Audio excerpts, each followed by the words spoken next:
Olá, meu nome é Júlia Romano e eu fiz esse trabalho sob orientação do professor Celso Yokohama. Eu vou falar sobre o projeto de lei número 4902 da Câmara dos Deputados, que pretende alterar vários artigos do Código de Processo Civil, mas que eu vou tratar especificamente da alteração do artigo 304, que fala sobre a estabilização da tutela. Bom, primeiramente é importante dizer que o artigo 303 do CPC prevê o procedimento da tutela de urgência antecipada concedida em caráter antecedente, que é aquela cuja urgência da medida é contemporânea à propositura da ação. Aí, logo na sequência, o legislador trouxe a estabilização da tutela no artigo 304, que dispõe em suma que, caso não seja interposto recurso cabível, que seria a princípio o agravo de instrumento, a tutela concedida nos termos do artigo 303 se torna estável, caso em que o processo será extinto. O projeto de lei propõe algumas alterações para esse artigo 304. A primeira delas pretende incluir no caput uma ressalva de que a tutela deferida nos termos do artigo 303 não se estabilizará nos casos previstos no artigo 72 do Código, ou seja, quando se tratar de réu incapaz, réu sem representante legal, réu preso ou ainda réu citado por edital ou hora certa.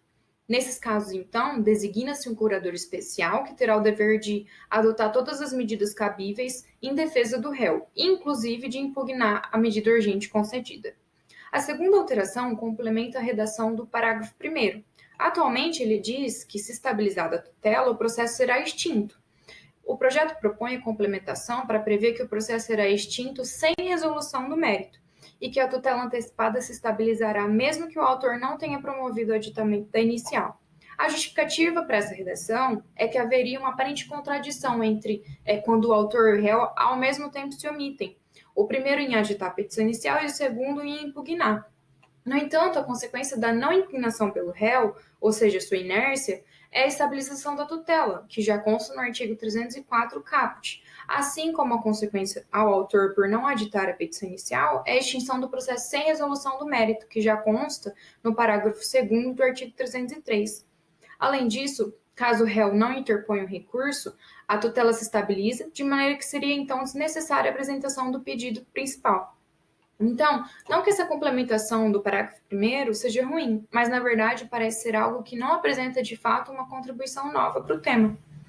Uma terceira proposta do projeto de lei inclui ainda o parágrafo 2º-A, segundo o qual, além da interposição do recurso de que trata o caput do artigo, o réu poderá impedir a estabilização da tutela por meio de uma simples petição.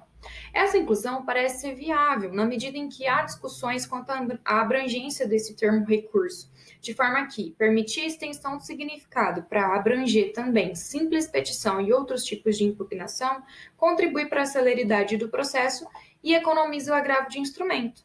Por fim, a última proposta de inclusão do parágrafo 7º, que vai dispor que o juiz, ao considerar a tutela provisória, deverá fixar os honorários de sucumbência em favor do advogado do autor, determinando que se esclareça ao réu que, se não recorrer nem apresentar impugnação, será aplicado o disposto no artigo 701 do CPC, caput e parágrafo 1º, para restringi-los a 5% do valor atribuído à causa e para dispensá-la do pagamento de custas processuais.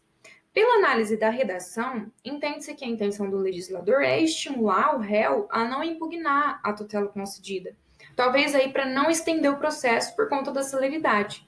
Todavia, essa alteração deve ser vista com cautela, porque o artigo 701 está situado no capítulo referente às ações monitórias e dá a possibilidade de se reduzir o valor do pagamento dos honorários e isenção das custas processuais mediante um direito evidente do autor. Só que o pedido do autor, no caso do artigo 303, é fundado em urgência, não havendo evidência de fato do seu direito, mas sim mera probabilidade. De maneira, então, que passa a ser fundamental a impugnação do réu, justamente para evitar a estabilização de um direito que pode não ser certo, e para o qual o réu pode contribuir trazendo provas em contrário. Então, essa redação pode surtir um efeito contrário, não benéfico, porque o réu, sabendo dessa disposição, poderá se sentir coagido a não impugnar a medida para não correr o risco de pagar honorários e custos processuais mais caros. Situação, então, que a tutela do direito do autor se estabilizaria até que se entenda futuramente por uma outra impugnação. Essa foi a análise do meu trabalho, fico à disposição para eventuais questionamentos. Obrigada!